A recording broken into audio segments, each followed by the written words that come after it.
Germany's incredible. So the mission, Berlin mission, covers from the border to the border, and then about halfway through the country, all the way up to Denmark. So it's a very big mission. It covers what was East Germany, where the Berlin Wall was, and then it also covers all of West Germany.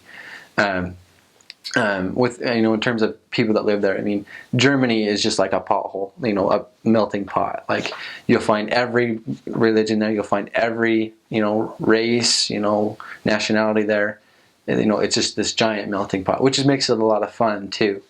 In terms of the church, I mean, there's so much church history there. When the Berlin Wall came up and the DDR was established, the saints in East Germany were cut off from the church and relied solely upon basically the ministry of Elder Thomas S. Monson at the time, who visited the country several times.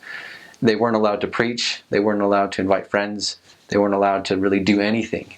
They were watched very closely by government security and such. So it made it very difficult. They were completely separated, completely. They couldn't. At first, they couldn't build churches. The temple wasn't there.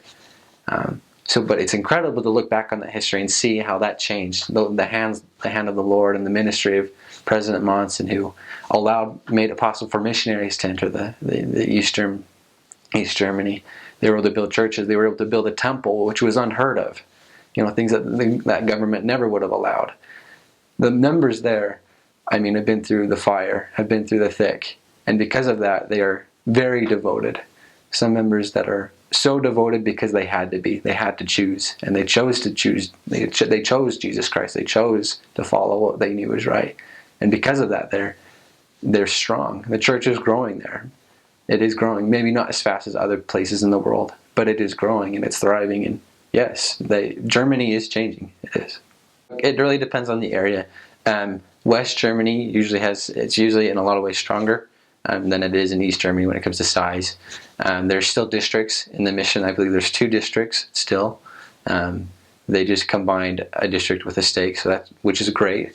The areas that I served in, I started in Berlin, in Marzahn, the area was called, which was a ward. I then moved to Annaberg, which was also a ward. Leipzig was my next city, was a ward, and Dresden was my last city, which was also a ward. They were the wards in Leipzig, Dresden, and Marzahn. They were all, I would say, between 60, 80, 100 people, kind of depending.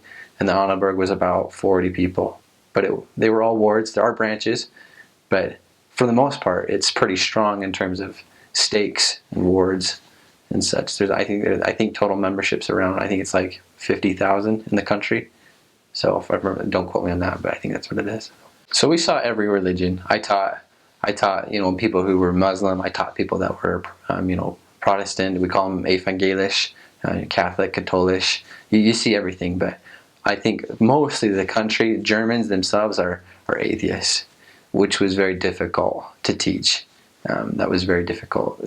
Another religion you'll come in contact with a lot is the Jehovah's Witnesses, and people will think that you're Jehovah's Witnesses as you're out in the street, which was difficult because they already had this, this misconception of us, which was completely wrong. So it was hard to overcome that. I served from May 2012 to May 2014.